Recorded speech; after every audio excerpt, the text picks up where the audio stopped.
Has Puffy ever been in a coma? Has anything happened to him? He must be the luckiest motherfucker, because it seems like everybody that worked at Uptown Records from the very beginning, gone. Just him. You want to know what they all had in common, though? The survivors and the late of Uptown Records, they were all writing tell-all books. Andre was writing a book right before he died.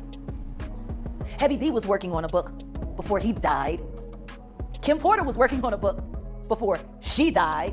And Al B. Sure was working on the documentary of his life. And then he goes into a coma.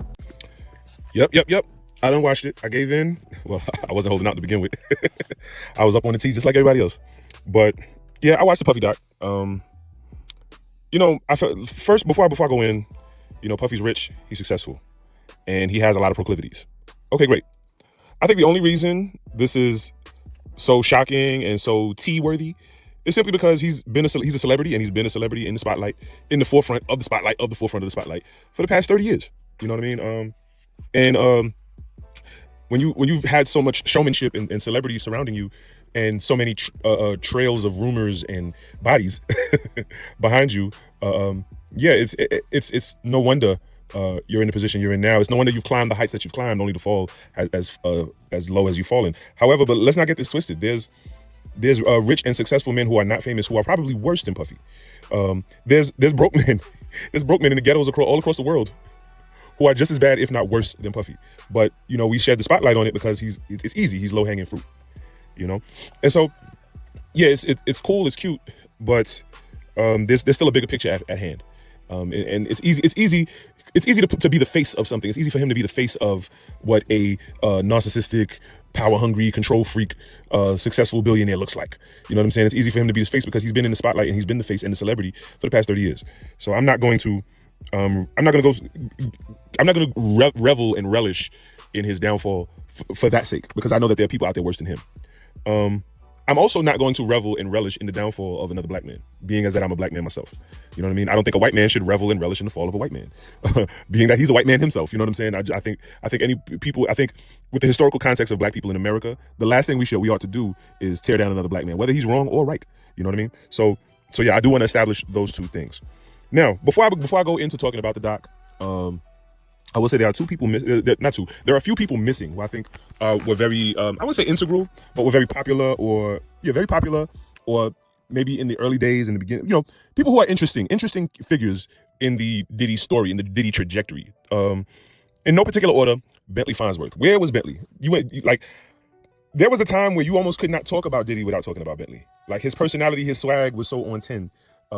To the point where he kind of branched off of Diddy and was able to get a whole entire reality TV series for himself, which was pretty good. He was teaching thugs etiquette, you know, like that. Like, who does that? And I think a concept like that wouldn't even survive today. Everybody's so, like, everything has gotten so salacious and so drama hungry. A concept like that wouldn't survive in today's television, or let alone today's internet. You know what I mean? But I thought that was pretty dope as a side note. But where was Bentley's story in this? I think for some of these people to be mentioned or to get into their backstories, it was only 4 episodes long. I think if we get into their backstories, we need a lot more episodes, or just a couple more, a little more time, because I think they were very popular or intricate to his success. You know. So where was Bentley Farnsworth? They lightly touched on Mary J. They lightly dibbled and dabbled on Mary J. You know, Jodeci as well. You know what I mean? But yeah. You know what I mean? They just tiptoed on Mary J. You know what I mean? Like, yeah, you know, she brought the hip hop vibe with the R&B. Cool. You know what I'm saying? But that's a whole documentary itself. That whole relationship that they had back then was a documentary in and of itself. And I feel like the only reason Mary's not talking is because if Mary talks, you know, you got to remember there was no social media back then, and people lived very dark lifestyles before they got into show business and never talked about it. And it was like I didn't know, like, Nelly used to sell drugs. You know what I'm saying? Nelly was a hit 90s and 2000s rapper. You know what I'm saying? Pop artist almost. He reached pop status and he used to sell drugs. He used to be in the streets like that. You know what I'm saying? No clue. Drez from Black Sheep. You know what I'm saying? He was a stick-up kid. No clue. You know, so yeah, Mary, I've heard about Mary. Yeah. You know, and you got to think, a young black girl in the projects, no father figure. You know what I'm saying? Like, yeah, she had a life before she got into show business. So, you know, and then you know, she's from Yonkers. Yonkers is not too far from Westchester. Well, I think Yonkers is it? I don't know. It's the Bronx, then Yonkers, and then Westchester, or the Bronx, then Westchester, and then Yonkers. I'm not too sure. I used to commute there for work a long time ago, but yeah, Mary was probably pretty well known in that area, and then Puffy having roots in Mount Vernon. You know what I mean? Mount Vernon is kind of like an offshoot of Westchester. That whole area.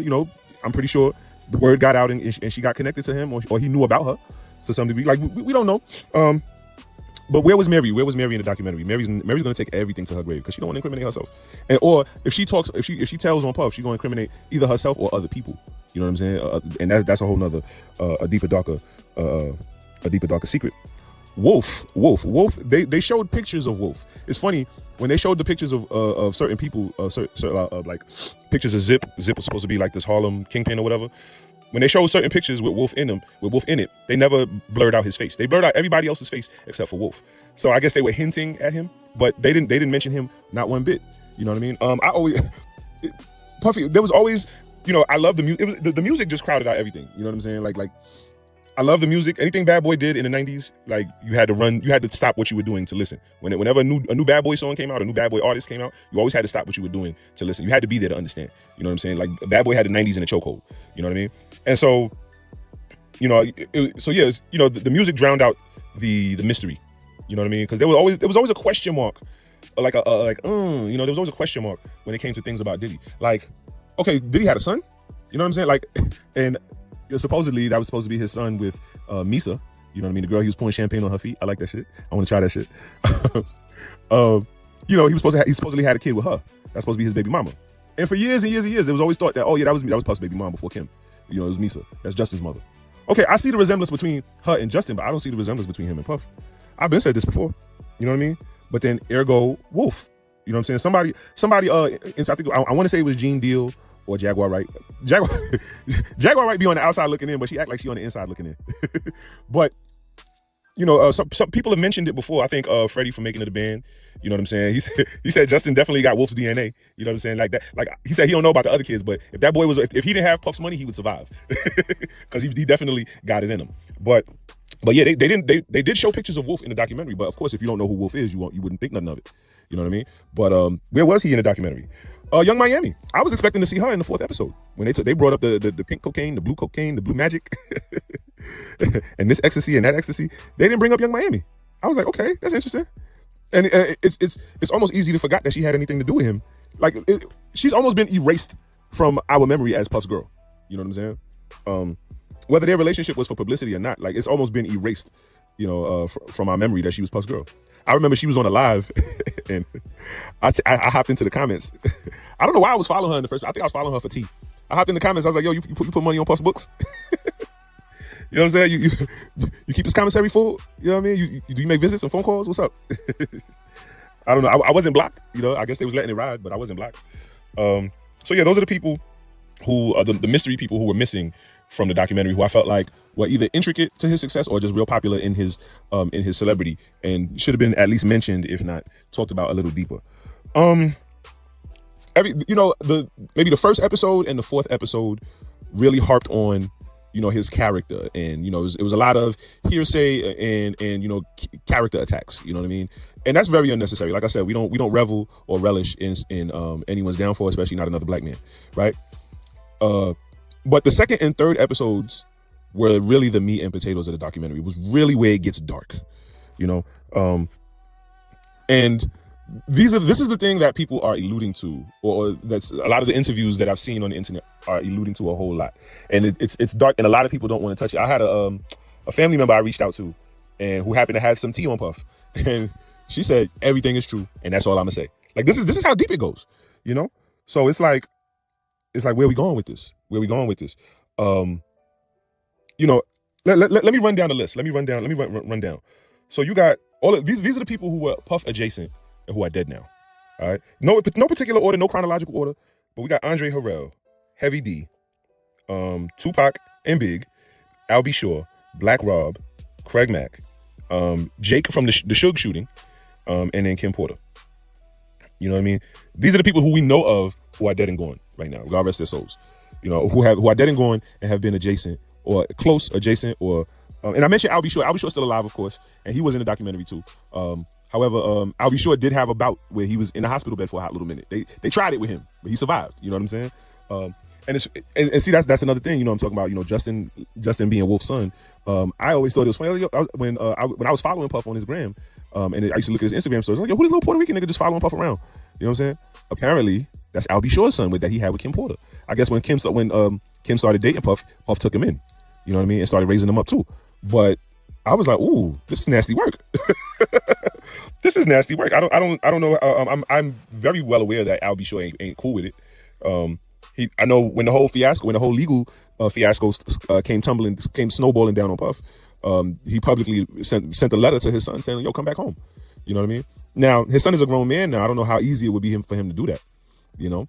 But it's something he like, and to leave all that money behind. You know, how easy is it for him to do that as a grown man? You know what I'm saying? But men are typically like that. You know what I'm saying? They want to stand on their own too, you know? And so I wouldn't be surprised. If whatchamacallit, if Al B. Sure's son, you know, actually does come around and does say, hey, yo, you know what? The money is nice. You know what I mean? The lifestyle is nice, but this is my biological father. This is my real father. You know what I mean? And maybe he'll do what's right. But yeah, it's funny how all these people are dead. And apparently, you know, when you have a certain level of money, you have to have what's called fixers. Fixers. These are people who, you know, when you need a job done, they fix it for you. And yeah, depending on what the job is, you know, you have a lawyer, you have an accountant, you know what I'm saying, and then you have a legal team, you have an accounting team, and then you have fixers. You know, people who are on the payroll with no specific job description. You feel what I'm saying? You feel what I'm saying? So it's and you know, I don't know, the guy's name was maybe I think Farad or something like that, but it's interesting. He was listed in the court paperwork, but he wasn't mentioned in the documentary as well. This Farad character, I guess he was his fixer. You know, he was mentioned, but he was not mentioned. He was mentioned in the court papers, but he wasn't mentioned in the documentary. I think they mentioned him one time. I think the Lil Rod gentleman mentioned him. But I want to get into all of these people's deaths, and I want to get into their deaths, and I want to get into how this will all come back around. So check this out. So I want to go over. I built a timeline of the trail of bodies behind Puff, the trail of bodies, and how he just keeps winding up on top. All right, so in 1995, you got Jake Robles. He's killed in Atlanta. He was Suge Knight's closest associate. Suge blamed Bad Boy affiliates, and that raised tensions between Bad Boy and Death Row. This is back in '95. When did I think Death Row kind of blew up around that same time, right? 95, 96. And then Tupac was just on a tear. Like he just could not stop putting out music. 1996, the very next year, Tupac gets killed in a drive-by shooting. You know what I'm saying? It's still unsolved. The very next year after that, so 95, 96, and then 97. So every year, somebody's getting killed. 97, Biggie's killed, drive-by shooting. You know what I mean?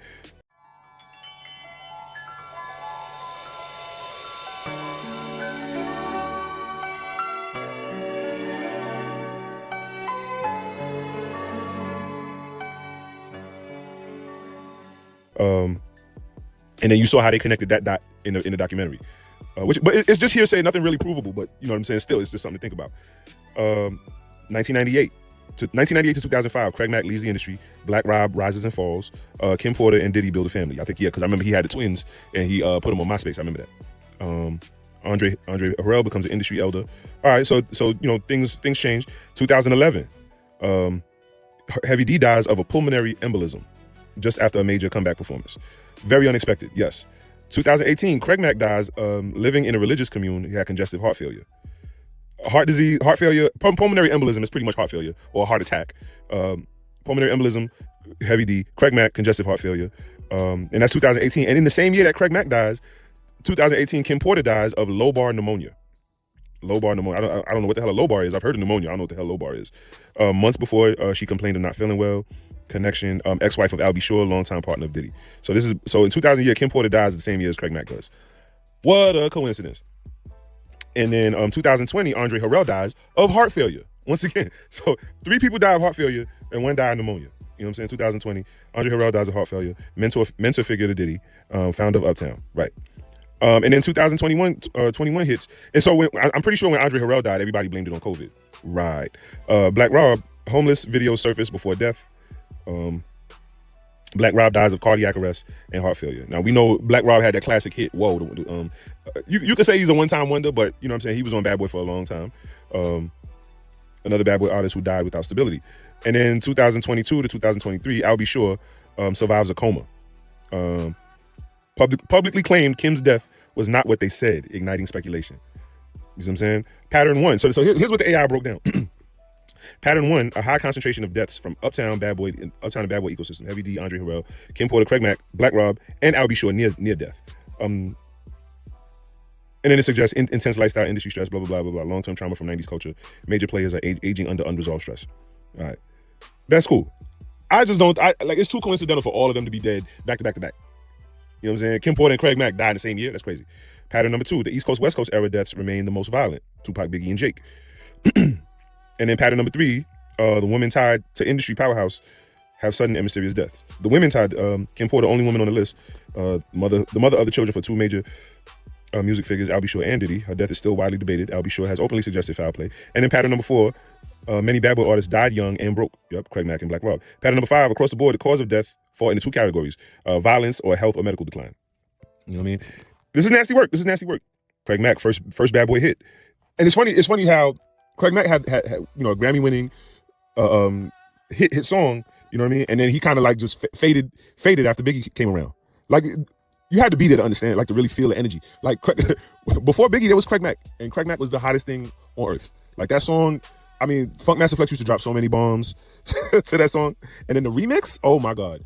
And but then it wasn't no like competitiveness because Biggie was on the remix, and then Biggie, as big as he was, coming on the remix, that just made the remix so much bigger. It was crazy. It was a time. It was a time to be had. So it's funny that these people are just dropping like flies, and they so close and so adjacent. You know what I mean? The thing about Kim Porter, I noticed a trend with Puff. Like, he kills the ones he loves. You know what I'm saying? He magically moved into Andre Harrell bought a new home. He magically moves in as soon as he gets to home. You know what I'm saying? He moved in before he did. Andre jokes about it. You know what I mean? In the documentary. And Andre's not here anymore. And so I feel like I noticed a trend, like he kills the ones he loves. You know what I mean? Kim Porter was the only one who didn't put up with his shit and kind of had him wrapped around her finger, almost. You know what I mean? And she magically catches pneumonia. You know what I'm saying? Like it's too odd. And you would think like, oh man, how the hell does he get away with all these things? But then when you see all these people dropping like flies, and then it's so questionable and mysterious, you understand how he gets away with these things. If you were adjacent to him or in his circle or around him or working for him, and you see all these people dropping like flies, just mysteriously dying of all these sudden illnesses, right? You'd be like, oh shit, let me put 2 hands on the wheel and keep my mouth shut, right? So yeah, it's just an odd thing. And then you see the breadcrumbs. He names his producers the Hitmen, right? He names them the Hitmen. The Shine shooting, the way he made Shine take the fall for that, Yeah, I think that's an intricate detail. He made Shine take the fall, but he was the one who pulled the trigger. And then the artist constantly leaving. I didn't think nothing of it when Craig Mack left, but when Mace left, I was like, ooh, something ain't right. When Mace left, I was like, something ain't right. Like, the second album was trash. I wouldn't say it was trash, but it wasn't all that compared to his first album. But the fact that you were like you carried the flag, you carried the bad boy flag after Big died. You know what I mean? And you just suddenly don't want to rap no more. You don't want to be in hip hop no more. And when he wrote his book, I think it was in 2001 or 2002. He wrote his book, and I bought the book and I read it. And I followed his trajectory and how he became a preacher. How he moved to Atlanta and became a preacher. You know what I mean? And it was a pretty good book. He didn't really get into too much detail as to what his dealings were with Puff, but he talked about how a lot of street guys were leaning on him for money.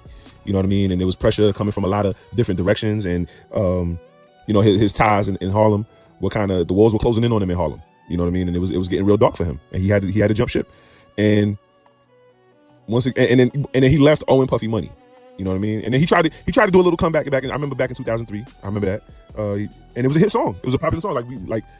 Like there's a lot of love for Mace. You know what I'm saying? Mace has a lot of love. Yeah, the artist constantly leaving him. Artists constantly being broke. The way the Locks had to get out from up under him. And the only reason the Locks made it out clean or safe is because they had a whole team behind them who's from where Puff is from. They rep the Yonkers, but that whole Yonkers, Westchester County area, that whole area, Yonkers, Westchester, Mount Vernon, all of that, you know what I mean? They all from that area. You know what I'm saying? So I'm pretty sure, behind closed doors, a lot of words were had, but behind some, powerful street figures, you know what I'm saying, who are tied to Puff. Because one interesting thing about Puff is, he kept, like most rappers, they keep goons with him. But Puff kept a lot of bosses with him. I remember watching Making of the Band, and they would show some of his security, and like, this is such and such, and he's a real high up figure in the streets or whatever, blah blah blah, and he's working his security. I'm like, what the fuck? I'm like, damn, for you to come up out the streets and then come work for Puff, you know what I'm saying? Like, he must be paying you a whole lot for you to be a boss in the streets and you want to do Puff security. You know what I mean? And I think the kind of beef that Puff had, you know what I'm saying, especially with the whole East Coast West Coast drama, I think he needed to have street guys around him. I don't think guys with 3-piece suits and bulletproof vests would be enough intel, would be able to get enough intel that Puffy needed for him to move the way he was moving. You know what I mean? Especially when you got bosses and kingpins on your security detail. You know what I'm saying? Like, they know a lot in the streets. You know what I mean? And so when you're trying to move comfortably, and you going in and out of places, and you need to check the scenery out, or check in, as they say in recently in hip hop, when you need to check in, you got people around you who can check in and who can link up with these people and that people. Oh, I did a little bid with such and such, and yeah, I know him, and yeah, he's connected to him, and oh yeah, those people over there. Yeah, you have a lot of inside connections that a hired professional 3-piece suit with a bulletproof vest would not be able to get into, would not be able to gather, And so it was always interesting to me that Puff, he didn't keep goons around him, he kept bosses around him. And now you got to think, with these bosses and these captains and these gangsters and these real official gangsters around him, you know what I'm saying? It starts to rub off on him, and he starts to think, I'm that guy. I'm that guy. So yeah, it's not surprising that he would call a shot and put money on, and put money up on somebody's head, or get his fixers to handle it. You know what I mean? It's not surprising, because look who he has around him. You see, environment is everything. Ultimately, this documentary, if you just objectively look at the trajectory and the timeline and his actions and his demeanor and his decorum throughout the documentary, and then just what you gathered from your personal observation throughout the 30 years that he's been famous, right? This documentary was basically if you just look at the energy alone, just based off the energy this documentary was a masterclass on the type of energy you need to be successful, the type of insanity that it takes to reach a certain level of success. You know what I mean? You would say he made, like, when you look at his relationship with Cassie, you would say he's very maniacal. Of course, obviously abusive, but just the energy, just in the energy in and of itself. You know what I mean? The way he treated her like such a trophy. You know what I mean? But everything that it took to keep her that way. You know what I mean? You could imagine the kind of money he spent annually. They were together for 10 years annually to keep her looking as good as she looked and to keep her pedestalized as much as she was pedestalized. You know what I mean? That takes a lot of just the payroll in and of itself. You know what I mean? Let alone the attention to detail. You know what I mean? It's no surprise why he's as successful as he is, regardless of the bodies and the abuses and the sexual assaults. If there were any sexual assaults. See, this is a whole nother rabbit hole we're going into. It's hard to claim that someone with the stature that Puffy has in society would have to resort to any kind of sexual assault. You know what I mean? Because you would assume that, well, he would be like, I'm Puffy, why would you say no? Right? And I was talking to a friend of mine, and she enlightened me. She said, to some degree, that in and of itself can be sexual assault. The fact that you're using your power and your stature to subdue someone under your will. You know what I mean? That in and of itself can be a sexual assault. I didn't look at it I never looked at it that way. But here's where she drove it home. She said, have you ever been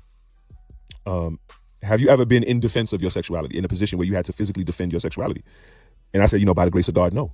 You know what I'm saying? She's like, well, then it's obvious why you wouldn't understand. And like my mind was blown.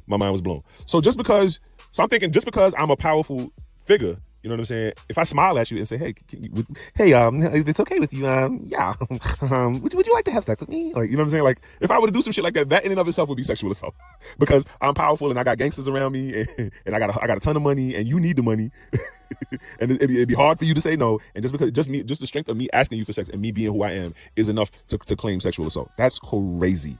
And it's shit like that makes me scared to become rich and successful. I always knew that once I reached a certain level of success, like, if I wanted to have a romantic evening with a young lady, I would have to book a hotel each and every time we go out, simply because I don't want her knowing where I live. I already got my mind made up, like, to that extent. But this is what it's come to. This is where we at with it. Like, damn, just off of the strength of who I am, asking you for sex, just asking you for sex or proposing sex to you would be considered a sexual assault. That's crazy. That's crazy. And I think that was kind of what the premise was in a lot of the allegations in the court hearings. You know, these people, and then the Capricorn chick, she's full of it. She's completely full of it. I understand, you know, you need to keep your lights on, you got to pay your bills. You know what I mean? But it gets to some point where it's like, she knew too much. She knew too much, and she had to testify against him to cover her ass, to keep the killers off of her. She had to put her name so that if she gets killed, we know who did it, right? We know who called the shot, right? Like she had to put herself out there because she was too close. She was too close. She was too inside. You know what I mean? He kidnapped you to go commit a murder. Really? He kidnapped you to go kill Kid Cudi. Really? Really though? You know what I'm saying? Like, come on. And you know, with all of this, with all of these dark clouds surrounding Puffy or trailing behind Puffy, I would assume that he's pretty comfortable in the jail.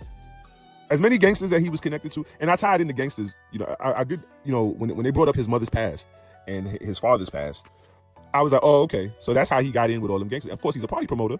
So when you're a party promoter, you know, you get in good with the bosses. You get in good with the gangsters, you know, because they like to party too. You know what I'm saying? And, you know, you provide a favor for a favor. So once you reach a certain level of prominence, it's like, hey, remember? And so it's no surprise that he got all them gangsters around him. So now I'm pretty sure now that he's in jail, I'm pretty sure a lot of them are putting in a good word for him, doing, you know, keeping him up while he's locked up, serving his time. You know what I mean? But it's way too much mudslinging. Way too much mudslinging. Those court hearings, I don't think that what they charged him for was what they really wanted to charge him for. I do feel like the FBI has a deeper play at hand. It's a trick play unraveling right now. It's like it's a wildcat offense that they're running right now, and I think that I think all the sexual assault allegations and the Mann Act and all of that, I think that was simply the wide receiver motioning across the field. You're setting up the wildcat offense right now, and I think a lot of the depths and the depths in the autopsies are going to resurface, and they're going to use this documentary as ammunition to reinvestigate to reinvestigate these mysterious deaths, these mysterious medical deaths as homicides. You know what I mean? They're going to reopen this, and it's not over. It's not over. Puff is serving his time. He already got some time served already, and he may just come out. But I don't think it's over. Once the feds sink their teeth in you, it's like a mad dog. You know what I'm saying? It's a mad dog, man. It's bad. So I want to see how this unravels. I want to see how this plays out because, so it's only a matter of time. And there can't be this much surrounding you for no reason. It can't be. It's too much coincidence around you for this to be a coincidence. You know, and there's more to come. I'm not done, even if the documentary is.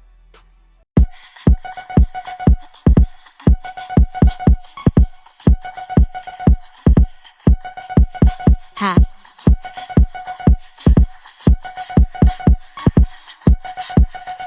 Hey yo, P, do that freaky jam on the beat. Busy with that butter shit, that bone beat. Did you double did that song thing. Flicky with some butter, so that don't thing. If you cheeky cheddar check, I get her own cheese. It's a chicken with that head or it's a bitch that won't be with the official with that whole steez. Bloody feet, you said the wish that with that long. I got racks at ATM jam. Tell me what you